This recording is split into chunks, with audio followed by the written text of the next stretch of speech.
सुरक्षित चालन की क्रिया के लिए यातायात नियमों और सड़क सुरक्षा नियमों का अनुसरण लोगों से अपेक्षित है, तब जाकर कहीं सड़क हादसों पर काबू पाया जा सकता है। कुल मिलाकर कहा जा सकता है कि सड़कों पर तेजी से बढ़ती दुर्घटनाओं के कारण ये काफी जरूरी हो चुका है कि इसके लिए निवारक उपाय अपनाए जाए, क्योंकि मात्र इन्हीं के द्वारा ही हम मानवीय कारणों से होने वाली सड़क दुर्घटनाओं को रोक सकते हैं। इसके साथ ही सरकार द्वारा भी सड़कों की स्थिति को सुधारे जाने और यातायात नियमों को और भी कड़ाई से लागू किए जाने की आवश्यकता है। यदि हम सब वाहन चलाते वक्त नियमों का पालन करें और संयम बरतें, तो सड़क सुरक्षा के इस सपने को एक दिन अवश्य ही साकार कर पाएंगे।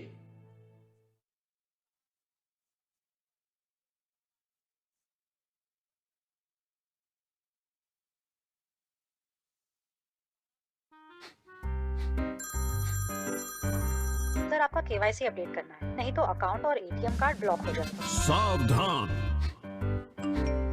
सावधान। 2.5 करोड़ का इनाम मुझे।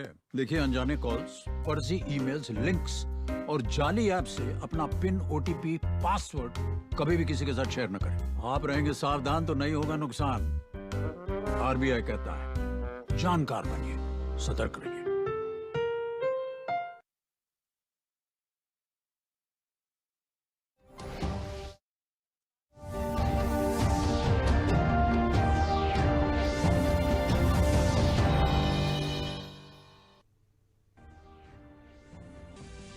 नीतीश कुमार ने आज शाम 7वीं बार बिहार के मुख्यमंत्री पद की ली शपथ। पटना राजभवन में राज्यपाल फागू चौहान ने उन्हें पद और गोपनीयता की शपथ दिलाई। भारतीय जनता पार्टी के विधायक दल के नेता और उपनेता ने भी शपथ ली।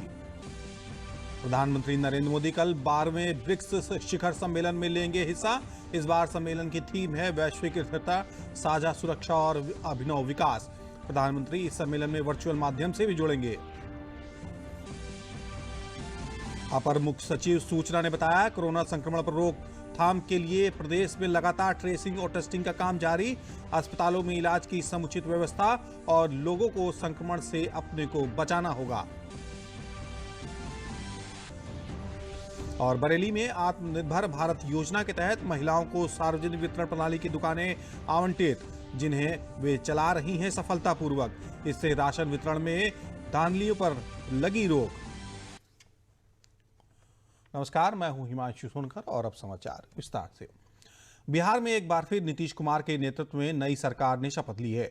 पटना राजभवन में शपथ ग्रहण समारोह में राज्यपाल फागू चौहान ने नीतीश कुमार को मुख्यमंत्री के रूप में पद और गोपनीयता की शपथ दिलाई।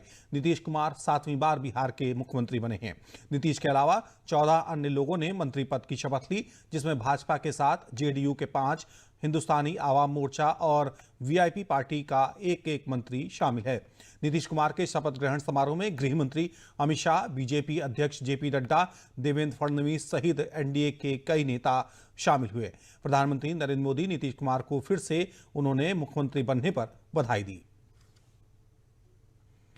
विदेश मंत्रालय ने जानकारी दी है कि रूस के राष्ट्रपति व्लादिमीर पुतिन के निमंत्रण में प्रधानमंत्री नरेंद्र मोदी 12वें ब्रिक्स शिखर सम्मेलन में कल हिस्सा लेंगे। इस शिखर सम्मेलन का आयोजन वर्चुअल माध्यम से किया जाएगा। मंत्रालय ने बताया है कि इस बार सम्मेलन की थीम वैश्विक स्थिरता, साझा सुरक्षा और अभिनव विकास रहेगा। ब्रिक्स देशों के संगठन में 5 तेज गति से उभर रही अर्थव्यवस्था वालों देश हैं। इनमें ब्राजील, रूस, भारत, चीन और दक्षिण अफ्रीका शामिल है। मंत्रालय ने इस संबंध में कहा है कि 12वां ब्रिक्स शिखर सम्मेलन संयुक्त राष्ट्र की 75वीं वर्षगांठ की पृष्ठभूमि में और कोविड-19 वैश्विक महामारी के बीच आयोजित किया जा रहा है। इसमें सदस्य देशों के नेता वैश्विक परिदृश्य के प्रमुख मुद्दों और आपसी सहयोग पर चर्चा करेंगे। इसमें कोविड-19 महामारी के प्रभाव को कम करने के लिए बहुपक्षीय प्रणाली के उपायों में भी सुधार शामिल है। इसके अलावा शिखर सम्मेलन में आतंकवाद के खिलाफ जंग में सहयोग, व्यापार, स्वास्थ्य, ऊर्जा और लोगों से आदान प्रदान भी चर्चा होगी। उपराष्ट्रपति वेंकैया नायडू ने हैदराबाद विश्वविद्यालय में नई सुविधाओं से युक्त इमारत का उद्घाटन किया। इस समारोह को संबोधित करते हुए उपराष्ट्रपति एम वेंकैया नायडू ने कहा कि मीडिया देश में लोकतांत्रिक विमर्श को दिशा देती है। उन्होंने कहा कि कोरोना जैसी महामारी के दौरान भी मीडिया ने सटीक जानकारी उपलब्ध कराई। इतना ही नहीं, मीडिया लोगों को शिक्षित करने के साथ कोरोना से बचने के लिए जागरूक भी कर रही है। Greetings to all the media friends on the occasion of National Press Day. The press in India has always been in the vanguard of protecting and strengthening the foundations of democracy. A robust, free and vibrant media is as important as an independent judiciary in consolidating democracy and strengthening constitutional rule of law.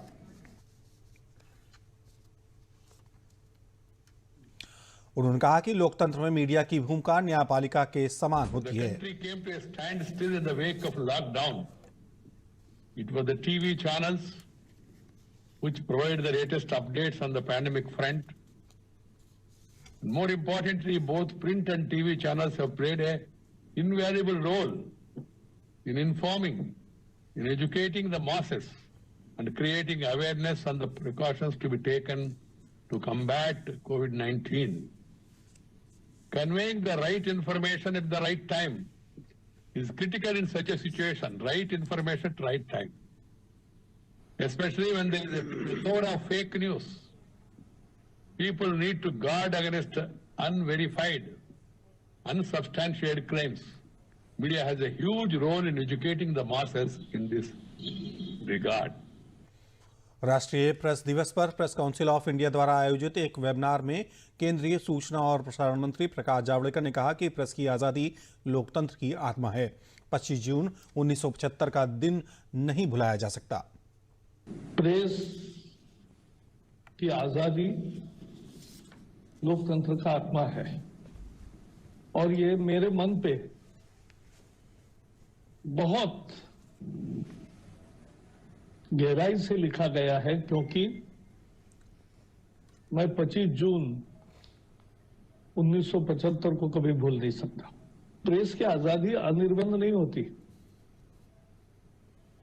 ये जिम्मेवार आजादी है, responsible freedom.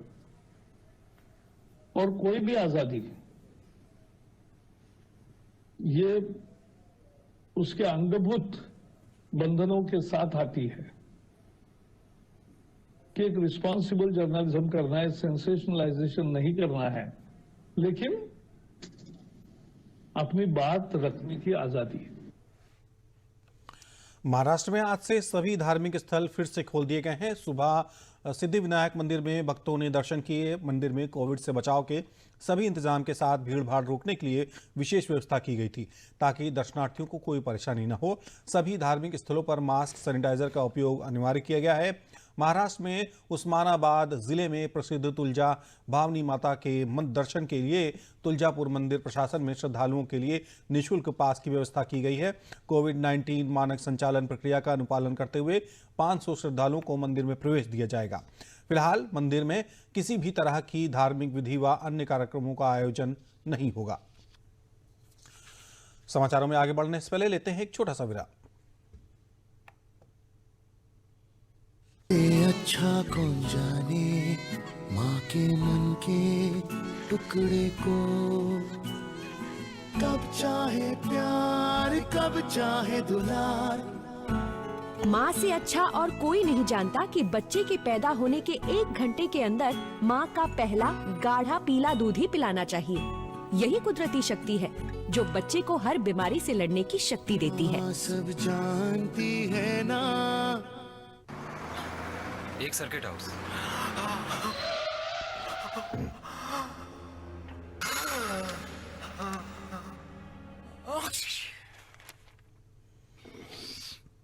Novel corona virus बीमारी को फैलने से रोका जा सकता है। खांसते और छींकते वक्त अपने मुंह पर रुमाल और टिश्यू रखकर इसे फैलने से रोक सकते हैं। अपनी सुरक्षा के लिए हमारी मदद करें। अगर आपको खांसी, बुखार या सांस लेने में तकलीफ हो तो तुरंत नजदीकी स्वास्थ्य केंद्र जाएं। लेकिन 25 लाख नवजात शिशुओं की मृत्यु विश्व में हर वर्ष हो जाती है। हर शिशु की रक्षा के लिए हम विश्व की सर्वोत्तम तकनीकों को प्रदेश में लागू कर रहे हैं। SNCU, KMC lounge, kangaroo mother care, Uttar Pradesh स्वास्थ्य, सुरक्षा और सम्मान की ओर बढ़ते कदम, अनमोल जीवन की शुरुआत नवजात शिशु की देखभाल के साथ। आइए मिलकर सुनहरे भविष्य की नींव रखें। प्रदेश के कृषि मंत्री सूर्य प्रताप शाही ने महिबा कृषि विज्ञान केंद्र के स्थलीय निरीक्षण किया। कृषि वैज्ञानिकों द्वारा किसानों को बेहतर प्रशिक्षण के साथ उन्नतशील फसलों का उत्पादन बढ़ाने के लिए उत्साहवर्धन भी किया। महोबा में कृषि अनुसंधान एवं कृषि मंत्री सूर्य प्रताप शाही ने कृषि विज्ञान केंद्र में किसानों के लिए वैज्ञानिकों द्वारा किए जा रहे प्रशिक्षण पर संतोष जताते हुए कहा कि भाजपा सरकार आने के बाद महोबा जिले के 46,467 किसानों को 263 करोड़ रुपए कर्ज माफ किया गया है। उन्होंने पूर्व की सपा और बसपा सरकार पर निशाना साधते हुए कहा कि बुंदेलखंड पैकेज के तहत जनता को मिलने वाले धन का दुरुपयोग किया गया है। उन्होंने मुख्यमंत्री की पहल पर बुंदेलखंड के सभी कृषि विज्ञान केंद्रों को 10 लाख रुपए की धनराशि अवमुक्त कराई गई है, जिसमें उन्नतशील बीजों का उत्पादन हो सके। उन्होंने कहा कि हमें तकनीक का इस्तेमाल करना होगा। वर्षा आधारित सिंचाई से हम ज्यादा लाभ नहीं ले सकते। साफ हो गए हैं उनके, उसके बाद कांग्रेस को कुछ कहने का कोई अधिकार ही नहीं रहा। प्रमुख सचिव स्वास्थ्य आलोक कुमार ने लखनऊ में वार्ता कर बताया है कि प्रदेश में कोरोना संक्रमण में लगातार कमी आ रही है। पिछले 24 घंटों में संक्रमण के 1546 नए केस सामने आए हैं, जबकि इसी अवधि में उपचारित हुए मरीजों की संख्या 1889 है। क्रमिक प्रगति मंच 5,12,850 है। एक्टिव मरीज की संख्या 22,603 है।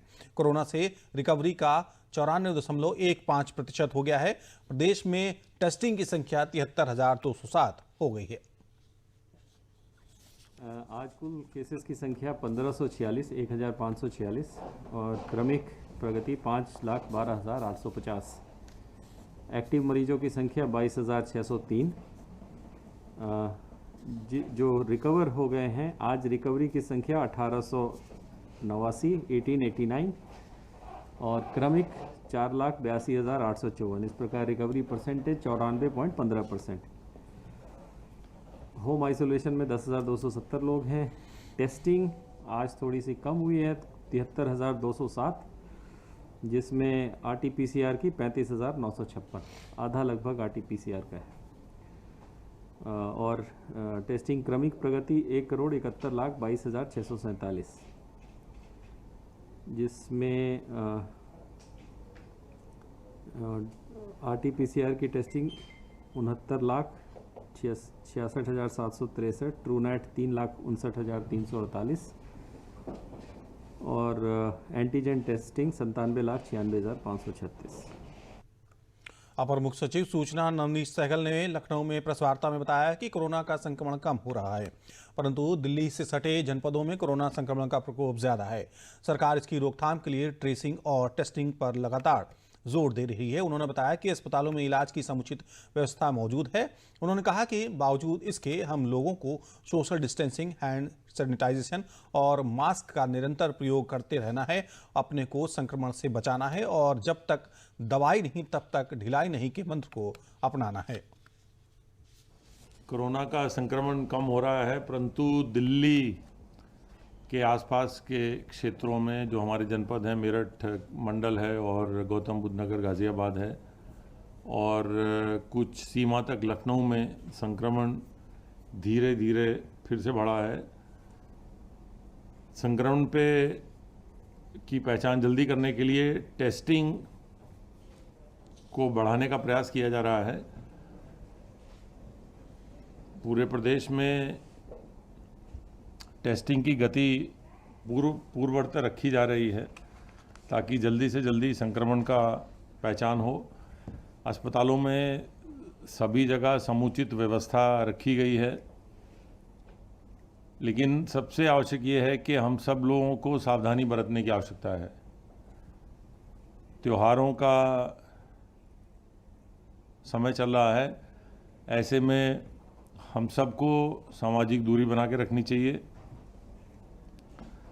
मास्क का इस्तेमाल लगातार करते रहना चाहिए। भीड़ भाड़ वाले क्षेत्रों में जाने से थोड़ा बचना चाहिए और हाथ लगातार धोते रहें। पिछले कई सालों की तरह इस वर्ष भी 16 नवंबर को क्रांति की महानायिका अमर शहीद वीरांगना उदय देवी का शहीदी दिवस का आयोजन किया गया। ये कार्यक्रम लखनऊ के सिकंदरबाग चौराहे पर स्थित वीरांगना उदय देवी की प्रतिमा पर माल्यार्पण कर आयोजित किया गया। कार्यक्रम की अध्यक्षता रामलखन पासी ने की। इस अवसर पर वक्ताओं ने वीरांगना उदा देवी के कृतित्व और व्यक्तित्व पर प्रकाश डाला। साथ ही पूर्व केंद्रीय मंत्री तथा पासी समाज की राष्ट्रीय संरक्षक रामविलास पासवान को 2 मिनट का मौन रखकर श्रद्धांजलि दी गई। वीरांगना उदा देवी पासी समाज की ऐसी हमारी कुल देवी हैं जिनके यादगार में हम उनके आदर्शों को संजो कर रखे हुए हैं। उनके बताए हुए देश प्रेम को हम आगे बढ़ाने का काम कर रहे हैं। हमको किसी जात पात धर्म से कोई मतलब नहीं है, सिर्फ गरीबों की, उपेक्षितों की, वंचितों की, दलितों की, इनकी सेवा करने का मात्र उद्देश्य है। उत्तर प्रदेश कृषि विभाग ने किसानों को बड़ी राहत देते हुए पराली को खाद में परिवर्तित करने के लिए विशेष अभियान की शुरुआत की है। किसानों द्वारा पराली को जलाए जाने से जहां भारी प्रदूषण हो रहा था, वहीं उनके विरुद्ध दंडात्मक कार्रवाई भी की जा रही थी। किसानों की समस्या को देखते हुए कृषि विभाग ने एक ऐसा कंपोजर तैयार किया है जो मात्र 20 से 30 रुपए में तैयार होकर पराली को खाद में परिवर्तित कर देता है और भूमि की उर्वरक क्षमता को और भी बढ़ाता है।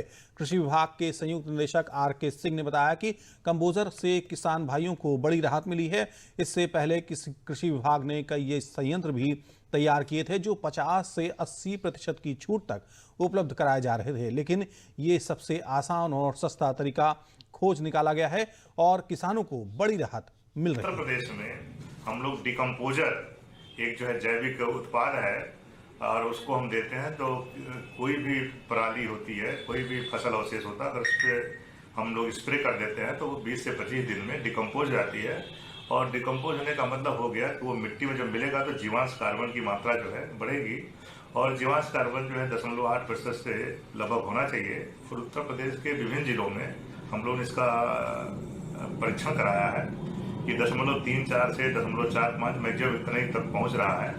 तो अगर हम डिकम्पोजर का इस्तेमाल करें तो मैं ये कह सकता हूँ कि किसान भाई जो है अपनी मिट्टी में उर्वरा शक्ति को बढ़ाएंगे और जो जीवांश कार्बन की मात्रा है वो काफ़ी हद तक इम्प्रूव करेगी। समाचारों में आगे बढ़ने से पहले लेते हैं एक छोटा सा ब्रेक।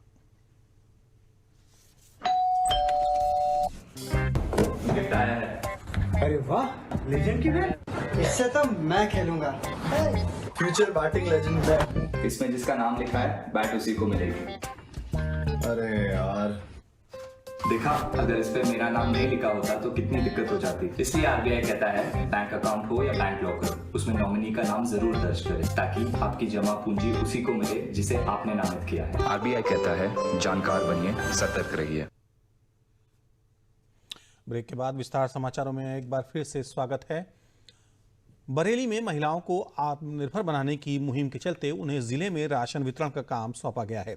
जिले में समूह की महिलाएं इस काम को कर रही हैं। ग्राम अठायन में श्री कृष्ण स्वयं सहायता समूह की महिलाओं को ये काम मिला है। ग्रामीण भी महिलाओं को वितरण का काम दिए जाने पर काफी खुश हैं। समूह की महिलाएं ही राशन वितरण में संबंधित सारे काम खुद ही करती हैं। सबसे महत्वपूर्ण बात यह है कि महिलाओं को वितरण का काम मिलने से वितरण में गड़बड़ी की समस्या भी खत्म हो गई है। महिलाएं भी इस काम को पाकर काफी खुश हैं। उनका कहना है कि इस काम के मिलने से वे आत्मनिर्भर हो गई हैं और अब उन्हें किसी सहारे की जरूरत नहीं। पहले हम लोग घर पे खाली रहते थे, अब हम लोगों को अच्छा लगता है काम करते हुए। क्या काम करते हैं? हम लोग यही बांटते हैं गल्ला। कैसे बांटते हैं? 1 यूनिट पे 5 किलो है। हाँ, जितने यूनिट होते हैं उतना गल्ला देते हैं। ये पहले तो बहुत ज़्यादा दिक्कत होती थी ना, ये लोग कहीं और लेने जाते थे, फिर हम लोगों ने बहुत मेहनत की तो ये हमें मिला यहाँ पे। अब यहाँ गांव की महिलाएं बहुत ज़्यादा खुश हैं इस चीज़ से। यहाँ गल्ला बांटना मेरा काम है।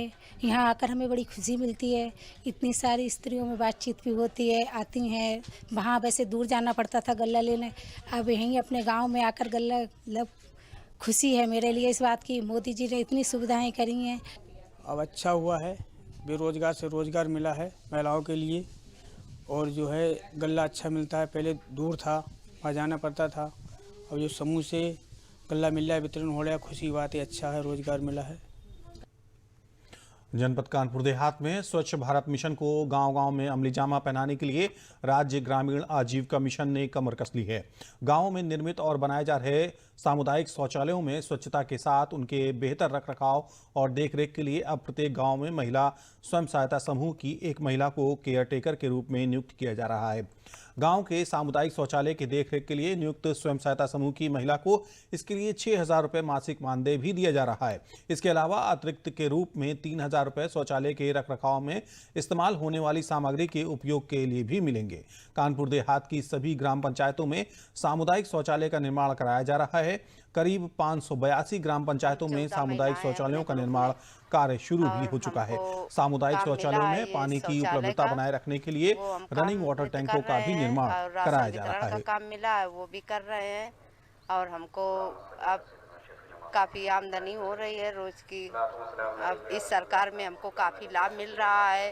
वैसे तो हमको कोई काम मिलता नहीं था। आकाश समूह सहायता के में जुड़े हैं और हमारे पति मजदूर हैं। जब से समूह का काम किया है सही से मुझे लाभ हुई है और खर्चा सही से चला है। नाम सूलन है। हमारे आकाश समूह में जुड़े हैं और शौचालय को साफ सफाई को हमारा काम है। सवेरे 6 बजे खोलते हैं और शाम के 6 बजे बंद करते हैं। सब हमारा महीनवारी है 6,000 रुपया और 3,000 रुपया है कि देखभाल। मेरा नाम मनोज कुमार है। ग्राम मांडा कानपुर देहात का रहने वाला हूँ। मेरी महिला जो है घर से है मिसिस, वो आकाश समूह से जुड़ी हुई हैं। इस लॉकडाउन के उपरांत कोई काम नहीं मिला, हमारी महिला को काम मिला इस समूह में, तो इसलिए हम धन्यवाद दे रहे हैं। ये सरकार अच्छा काम कर रही है। सामुदायिक शौचालय का बहुत एक अच्छा कार्यक्रम चल रहा है जिसमें हर गांव पंचायत में, हमारे यहाँ टोटल 640 गांव पंचायत हैं, सामुदायिक शौचालय बनाए जा रहे हैं। इसमें महिला सशक्तिकरण को बढ़ावा देने के लिए और स्वयं सहायता समूह को इकोनॉमिकली आर्थिक रूप से स्वावलंबी बनाने के लिए एक बहुत अच्छा शासनादेश आया है जिसमें स्वयं सहायता समूह को सफाई रखरखाव के लिए इस जिम्मेदारी दी गई है। तो इसमें उनको 6,000 रुपये प्रति महीना के दर से पेमेंट मिलेगा और उनको साफ सफाई और रखरखाव रखना है। तो इस तरह हमने हर गाँव पंचायत में खुली बैठक करके स्वयं सहायता समूह को चयन किया है जो सामुदायिक शौचालय का मेंटेनेंस करेंगी। ये महिला शक्ति जो मिशन शक्ति चल रहा है उसके अंतर्गत भी उन महिलाओं को बढ़ावा मिलेगा कि उनको समानता और सम्मान दोनों की भावना मिलेगी। कोरोना काल में लगाए गए लॉकडाउन में बेपटरी हुई स्ट्रीट वेंडर की जिंदगी मुरादाबाद में एक बार फिर प्रधानमंत्री द्वारा शुरू किए गए पीएम स्वनिधि वेंडर्स आत्मनिर्भर योजना से पटरी पर लौट रही है। योजना के जरिए न सिर्फ उनके सपने फिर से साकार हो रहे हैं बल्कि योजना के तहत मिलने वाली 10,000 रुपये की राशि से उनका काम दोबारा शुरू हो गया है, जिसके लिए स्ट्रीट वेंडर प्रधानमंत्री नरेंद्र मोदी की योजना के लिए तारीफ कर रहे हैं। लाभार्थी कहते हैं कि कभी उन्होंने सपने में भी नहीं सोचा था कि उनका काम फिर से पहले की तरह शुरू हो पाएगा, लेकिन ये सब प्रधानमंत्री की महत्वाकांक्षी पीएम स्वनिधि वेंडर्स आत्मनिर्भर योजना के जरिए संभव हो चुका है। जो 10,000 रुपये जो लोन दे रही है गवर्नमेंट मोदी की तरफ से, वो जो हमने 10,000 रुपये लिए हैं वो मुझे हैं कल मिल गए हैं मंगलवार में। ठीक है नहीं, अच्छी स्कीम है मोदी जी की, जो गरीब आदमी जो है अपना दोबारा से काम शुरू कर सकता है। नहीं, प्रधानमंत्री जी के शुक्रिया अदा करना चाहता हूँ कि मतलब जो गरीब आदमी के लिए उन्होंने स्कीम निकाली है और उनकी ज़रूरतें पूरी हो सकती हैं, मतलब दोबारा से काम शुरू कर सकते हैं। उनमें सर परेशानियाँ तो बहुत आई, लेकिन काम वाम बिल्कुल सब ठप हो गए। हमारे ठेलों का ही काम है सर हमारा। तो ये जो 10,000 का जो हमें लोन मिला है इस टाइम, ये हम लेके कुछ काम करेंगे तो ही आगे बढ़ेंगे, वरना तो हमारे पास तो पैसा सब कुछ ख़त्म था। ये मोदी जी की तरफ से है तो उन्हें धन्यवाद करे जाता है। ये मुझे कि हमें ठेला लगाने के लिए लोन मिला है। कितना खुश हैं आप? बहुत खुश हैं। क्या काम करेंगे आप? यही मूंगफली का ठेला लगाते हैं, यही सामान लेकर आएंगे। कितनी राहत मिलेगी इस लोन से आपको? हाँ जी, अच्छा है। किसी से और किसी से लेते तो ब्याज ज़्यादा जाता है, इसमें कोई ब्याज नहीं जा रहा। अच्छा हुआ जो हमारा ये लोन हो गया, कारोबार में हमें थोड़ा लाभ मिलेगा उनसे। अभी रात में ये पैसा मिल गया, काम बढ़ाएंगे, बच्चों को आगे लिखाएंगे इसमें। नहीं, वो अब दिक्कत नहीं पड़ेगी अब प्रधानमंत्री दुआ से। आप तो गरीब के लिए अच्छा कर रहे हैं, बहुत अच्छा कर रहे हैं। वहीं मुरादाबाद के नगर आयुक्त संजय चौहान ने बताया कि योजना का लाभ हर रेहड़ी ठेला पटरी वेंडर्स को मिल सके, इसके लिए नगर निगम के द्वारा कई जगह कैंप लगाकर लोगों से फॉर्म भरवाकर योजना का लाभ प्रदान किया जा रहा है। हमने 19,000 स्ट्रीट वेंडर को चिन्हित कर 16,000 से अधिक वेंडर के आवेदन कराए हैं। भारतवर्ष में मुरादाबाद जनपद 18वें नंबर पर ऐसे शहर के तौर पर चिन्हित हुआ है जहां स्ट्रीट वेंडर्स के लिए हमने काम किया है। इसमें आज हमने लगभग 19,000 लोगों को स्ट्रीट वेंडर्स के तौर पर चिन्हित किया है, 16,000 लोगों के आवेदन कराए हैं और 5,000 लोगों को हमने 10-10 हज़ार रुपये लोन उनके खातों में डिस्बर्स कर दिया है। प्रयागराज जिले के घुरपर यमुना नदी के बीच स्थित सुजान देव मंदिर के प्राकृतिक दृश्य बहुत ही अजूबा है। ये मंदिर यमुना नदी के बीचों बीच लगभग 100 फीट ऊंचे टीले के ऊपर स्थित है।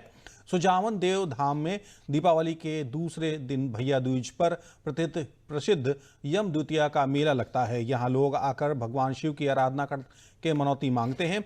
मर्यादा पुरुषोत्तम भगवान राम अपने वनवास के समय यहाँ पहुंचे थे और उन्होंने यहाँ मौजूद भगवान शिव की आराधना की थी। माँ सीता की रसोई भी यहाँ थी, जो वर्तमान में यमुना नदी में समा चुकी है। महंत ज्ञानेंद्र गोस्वामी ने बताया कि इस शिव मंदिर का वर्णन कर्म पुराण में मिलता है। ये मेला भैया दूज से शुरू होकर 3 दिन तक चलता है।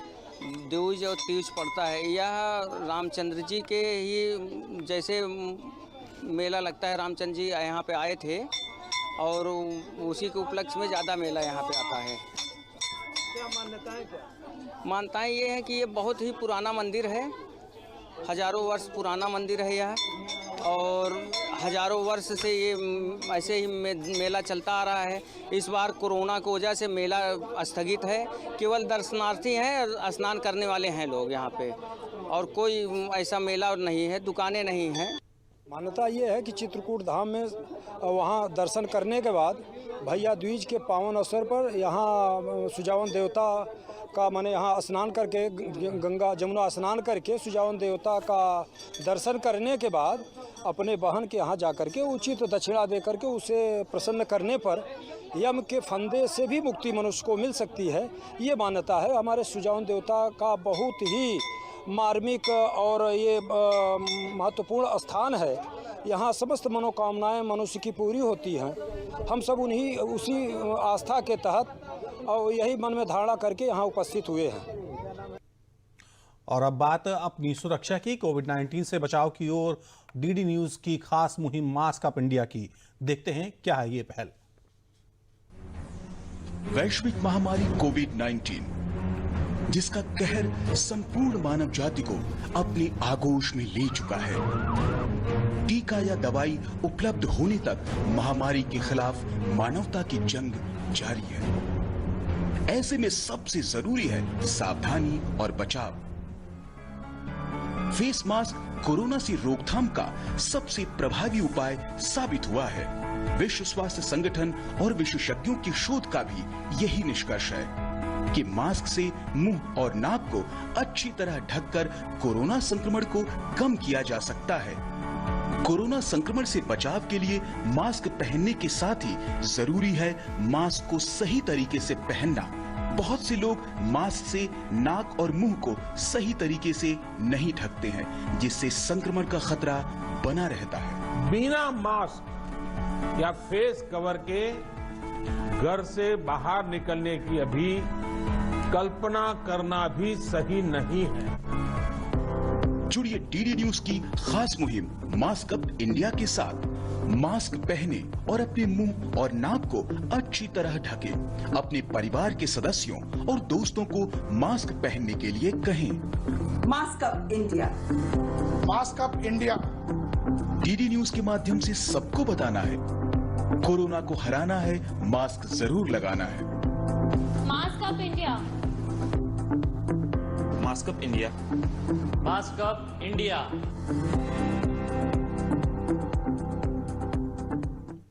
विस्तार समाचारों में इतना ही। अंत में प्रमुख समाचार एक बार फिर।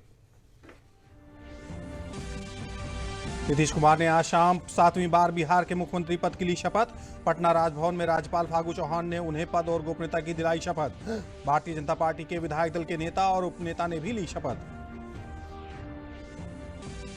प्रधानमंत्री नरेंद्र मोदी कल 12वें ब्रिक्स शिखर सम्मेलन में लेंगे हिस्सा। इस बार सम्मेलन की थीम है वैश्विक स्थिरता, साझा सुरक्षा और अभिनव विकास। प्रधानमंत्री इस सम्मेलन में वर्चुअल माध्यम से जुड़ेंगे। अपर मुख्य सचिव सूचना ने बताया कि कोरोना संक्रमण पर रोकथाम के लिए प्रदेश में लगातार ट्रेसिंग और टेस्टिंग का काम जारी। अस्पतालों में इलाज की समुचित व्यवस्था और लोगों को संक्रमण से अपने को होगा बचाना। और बरेली में आत्मनिर्भर भारत योजना के तहत महिलाओं को सार्वजनिक वितरण प्रणाली की दुकानें आवंटित की गईं, जिसे वे स्वयं सफलतापूर्वक चला रही हैं। इससे राशन वितरण में हो रही धांधलियों पर भी लगा है अंकुश। और अब एक जरूरी संदेश, अपने हाथ नियमित धोएं, 2 गज की दूरी भी बनाए रखें। साथ ही जब भी बाहर निकलें मास्क होना जरूरी है। जेब अथवा थैले में नहीं, बल्कि इस तरह से अपने चेहरे पर लगाएं ताकि जब तक दवाई नहीं तब तक ढिलाई नहीं। फिलहाल नमस्कार।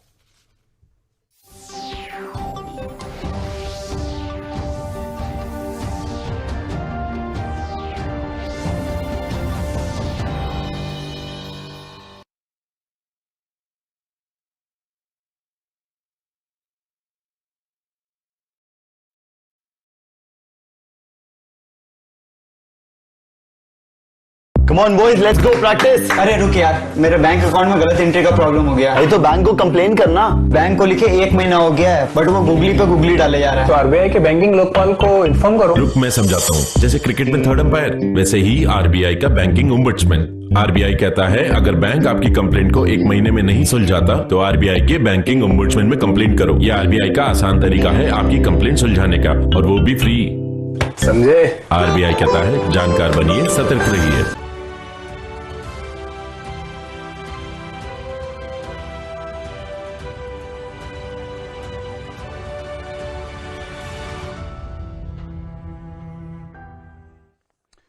नमस्कार। आपदा और उसके समाधान पर आधारित हमारी इस श्रृंखला के नए अंक में आपका स्वागत है। आपदाओं की बात करें तो चाहे ये प्राकृतिक हो या मानव निर्मित, आपदाओं का सामना तो हमें करना है, लेकिन सच ये भी है कि तैयारी में ही है समझदारी। आज के अंक में बात भूकंप से सुरक्षा और उसकी तैयारियों की।